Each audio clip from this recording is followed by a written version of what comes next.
Assalamualaikum dan selamat sejahtera kepada semua pelajar. Hari ini kita sambung lagi untuk tajuk had deria penglihatan dan juga had deria pendengaran. So manusia ni walaupun diberi penglihatan dan juga pendengaran, tetapi masih lagi ada batasannya. Contohnya, manusia tak boleh melihat objek yang terlalu kecil seperti bakteria, mikroorganisma, virus. So kita perlukan alat bantuan lah untuk membantu kita melihat benda-benda, objek-objek yang kecil. Yang kedua, kita tak boleh tengok objek yang terlalu jauh. Contohnya, planet, bintang. Kita memerlukan satu alat yang khusus, contohnya teleskop, untuk membantu kita melihat bintang ataupun bulan, anak bulan. Yang ketiga, berlakunya situasi ilusi optik kita panggil. Nanti saya terangkan apakah dia ilusi optik. Dan yang keempat, kita mengalami had deria, iaitu titik buta, di mana kita tak nampak sebarang objek yang jatuh pada titik buta. Titik buta ni berada pada satu bahagian retina lah, di bahagian mata kita. Okey, so ini yang saya maksudkan tadi, apakah ia ilusi optik? So ilusi optik seperti yang kamu nampak contoh dalam gambar ni, objek yang dipaparkan ini kelihatan berbeza daripada keadaan yang sebenar. Apa maksud dia? Okey, contohnya kamu tengok panjang P dan panjang Q ni kan. Panjang PQ ni bandingkan dengan R dan S ni. Okey, kalau tengok secara kasarnya kita akan nampak P dan Q ni lebih panjang berbanding dengan R, S. Okey, apakah yang menyebabkan hal ini berlaku? Okey, ini disebabkan oleh otak kita tak dapat mentafsir dengan tepat objek yang dilihat oleh mata kerana ada gangguan yang wujud di sekitar objek. Ini wujud cikgu salah tulis. Okey, apa objek yang mengganggu tadi tu? Ni dia, ni anak panah ni. Anak panah ni kita kata sebagai objek yang mengganggu objek yang sebenar. Okey, yang kedua, contoh yang kedua, kamu tengok bulatan di tengah tu, yang mana lebih besar? X ke Y? Kalau kita tengok secara sekilas pandang, kita akan nampak X ni lebih besar berbanding dengan Y. Hakikatnya, X dan Y tu adalah sama besar, sama je saiz dia. Tapi oleh kerana kehadiran objek yang mengganggu di sekeliling objek yang kita nak fokuskan tu, maka otak kita tak dapat mentafsir dengan jelas. Okey, seterusnya ini adalah contoh-contoh ilusi optik. Biasa kan kamu tengok gambar-gambar macam ni.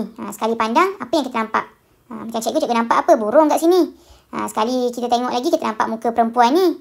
Okey, apa lagi yang kita boleh tengok? Ini gambar kuda. Kan? Nampak tak gambar kuda? Ni kuda bahagian belakang, dia punya ekor tu. So, otak kita ni kadang-kadang hanya fokus pada satu benda sahaja. Sebab ada objek-objek lain yang mengganggu kepada objek yang utama ni. Okey, contoh yang kedua. Inilah gambar. Sekejap nampak gambar perempuan. Mana yang datang dululah? Dia nampak gambar lelaki. Kan ada nampak gambar topi. Ada nampak gambar sangkar. Ni semuanya adalah ilusi optik kita kata. Okey, yang seterusnya adalah titik buta ataupun bintik buta. Ia adalah salah satu bahagian yang berhampiran dengan saraf optik. Dia berada di sini, bintik buta ni.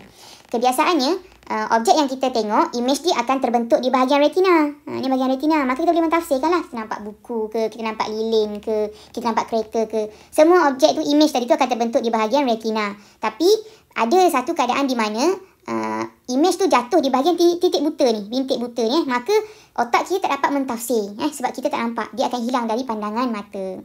Okey, so dari sebentuk penerangan dia, bintik buta ialah titik dalam retina mata yang tidak dapat mengesan imej kerana tiada sel deria yang peka kepada cahaya ataupun kita sebut juga sebagai photoreceptor.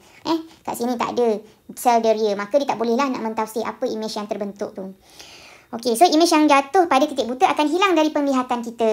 Okey, pernah tak tengok ni gambar cikgu tunjuk ada cermin sisi kenderaan. Lepas tu pernah tak tengok ada cermin kecil dekat tepi tu. Okey, cermin kecil ni adalah untuk membantu pemandu.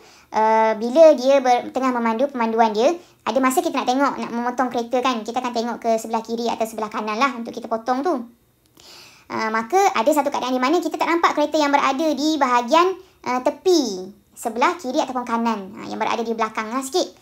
Okey, so cermin kecil ni membantulah pemandu untuk dia nampak kereta. Ada kereta kat tepi tu. Instead of dia terus masuk lane atau tukar lane ke, ataupun dia nak memotong kereta hadapan.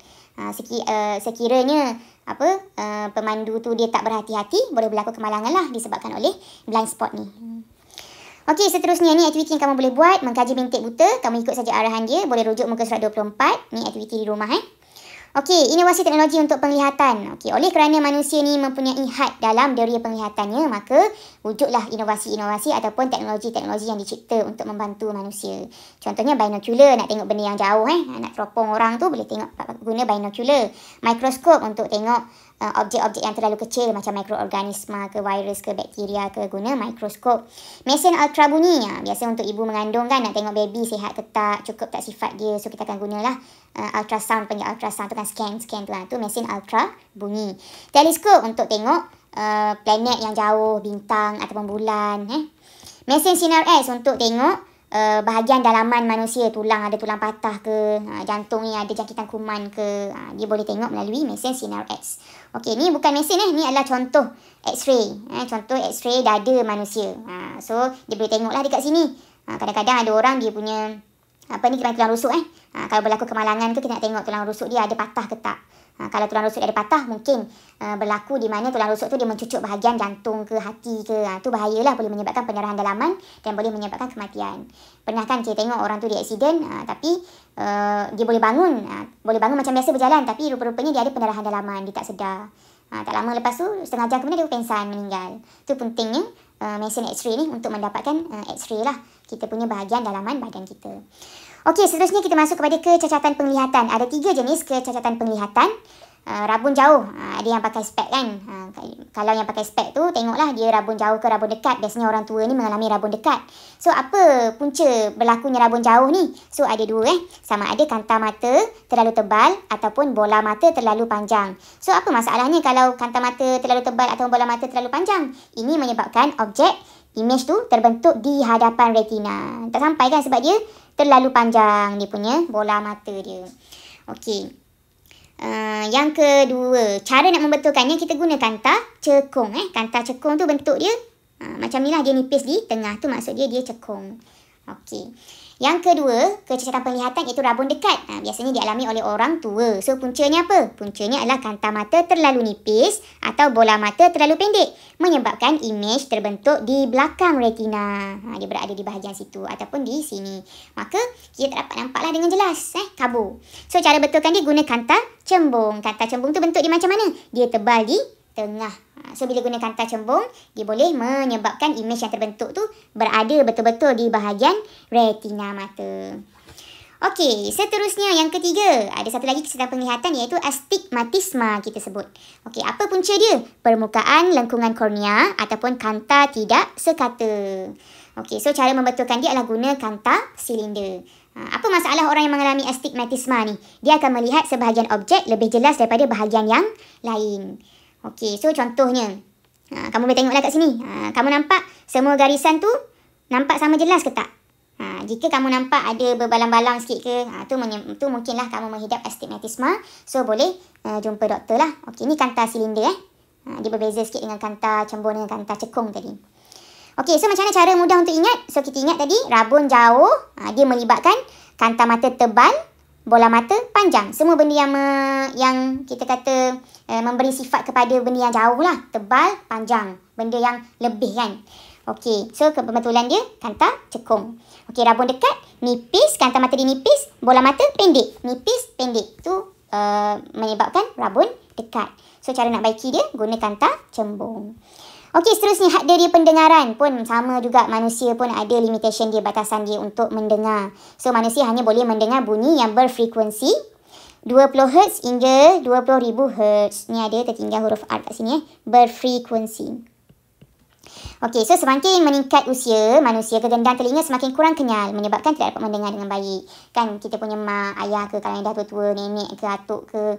Okey, so mungkin bila kita cakap ke dia tak dengar kan. Tu disebabkan oleh kegendang telinganya yang semakin kurang kenyal, disebabkan oleh faktor usia lah. Kita pun sama juga macam tu kan. So kena bersabar bila bercakap dengan orang tua. Mungkin dia tak dengar, so kena ulang banyak kali, kena cakap kuat-kuat. Okey, so apa yang inovasi untuk membantu pendengaran? So kita ada stetoskop. Ni biasanya doktor guna untuk dengar degupan jantung. Kalau kita pergi jumpa doktor ke, stetoskop dia akan pasang dekat telinga. So dia akan dengar lah kita punya breathing kita, pernafasan kita. Okey, yang kedua, pembesar suara untuk menguatkan bunyi supaya dapat didengar dari jauh. Kalau kita ada majlis ke apa-apa, Daripada orang tu bercakap seorang-seorang kan, kita tak dengar sebab suara kita ni perlahan je. So boleh guna pembesar suara. So ramai lagi orang yang boleh dengar lah. Satu dewan boleh dengar suara penceramah tu. Okey, so ada tak berlaku kecacatan pendengaran? Ni biasa berlaku. Sama juga seperti mata.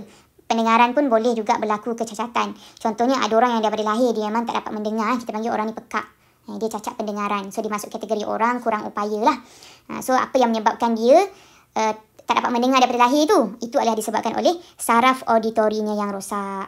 So kalau saraf auditori rosak, maka tak dapat dibetulkan lah. Ataupun berlaku kemalangan ke, saraf auditori rosak, ni memang tak boleh dibetulkan. Memang dia akan mengalami masalah pendengaran ni sampai bila-bila lah.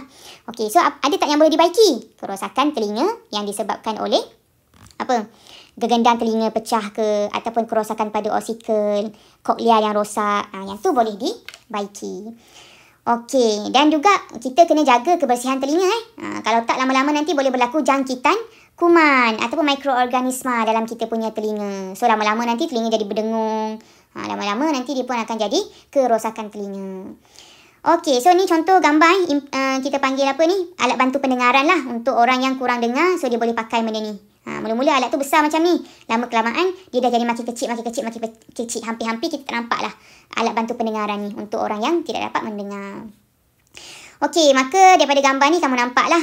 Orang ni apa dia buat? Dia dengar muzik 24 jam. Asyik dengar muzik je. Kan dia pakai headphone tu. Headphone ni tak boleh dengar. Tak boleh pakai dalam tempoh masa yang lama sebab telinga kita ni tak boleh mendengar sesuatu benda pada jarak yang sangat dekat dan kuat. Bila kita pasang headphone ni, kita dalam dunia kita lah kan. Kita tak kisah dah apa yang berlaku dekat luar tu.